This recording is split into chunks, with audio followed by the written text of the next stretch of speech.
Hello दोस्तों, मैं मोहन आप सभी का स्वागत करता हूं एमबी स्टेनो में। आज हम रामधारी की प्रतिलेखन संख्या 10 करेंगे। कॉपी पेन रेडी रखिए, डिक्टेशन 5 सेकंड में स्टार्ट होगी। सभापति महोदय, आज हमारे देश में जो ऊपर से लेकर नीचे तक शिक्षा दी जा रही है, उसमें व्यवस्था ही एक कारण है, जिसकी वजह से शिक्षा का स्तर गिरता जा रहा है। मेरा विचार यह है कि जो शिक्षा प्रणाली है और जिस रूप में शिक्षा दी जा रही है, वही अनुशासनहीनता का भी कारण है।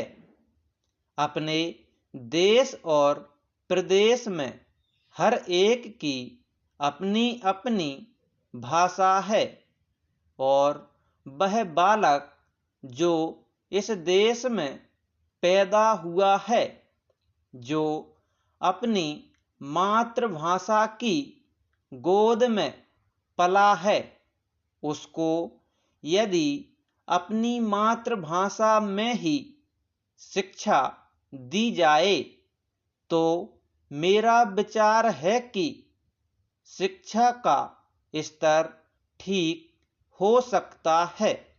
जो सबसे बड़ी भूल और कमी सरकार के द्वारा दी जाने वाली शिक्षा के संबंध में हो रही है, वह यह है कि बालक की मातृभाषा में शिक्षा ना देकर उसको उस भाषा में शिक्षा देने की व्यवस्था की गई है, जो हमारे देश या प्रदेश की भाषा कभी रही ही नहीं।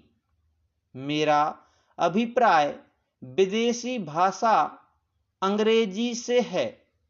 मैं यह मानकर चलता हूँ कि जब से यह भाषा इस देश में आई है, चाहे वह किसी कारण से आई हो, इसे आप भी और इस माननीय सदन के सदस्य भी जानते हैं कि उससे बुरे परिणाम ही निकले हैं।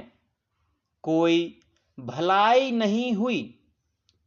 इस देश को जो हानि हुई है, वह किसी से छिपी नहीं है। हम देख रहे हैं कि हमारे यहाँ जितना फैशन बढ़ रहा है और जितनी वेशभूषा बिगड़ रही है, वह सब अंग्रेजी भाषा के ही कारण है। तेराचैन, जिस समय यहाँ पर अंग्रेजों का राज्य था, प्रायः यह देखने को मिलता था कि वे लोग जो विशेषकर किसी न किसी तरह से सरकारी पक्ष के ही होते थे, अंग्रेजों से मिलने के लिए जाते समय अंग्रेजी वेशभूषा का ही प्रयोग करते थे। परंतु यह इस प्रदेश और इस देश का दुर्भाग्य है कि अंग्रेजों का राज्य समाप्त हो जाने के बाद भी लोग उनकी वेशभूषा को पहनते चले जा रहे हैं। इससे जो प्रभाव हमारे देश के फैशन पर पड़ा, उससे लाभ के बजाय हानि ही हुई है और हो भी रही है।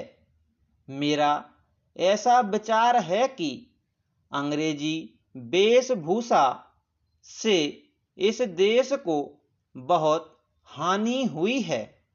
भारत की गौरवपूर्ण सभ्यता और संस्कृति के संरक्षण पर पर्याप्त ध्यान देने की आवश्यकता है।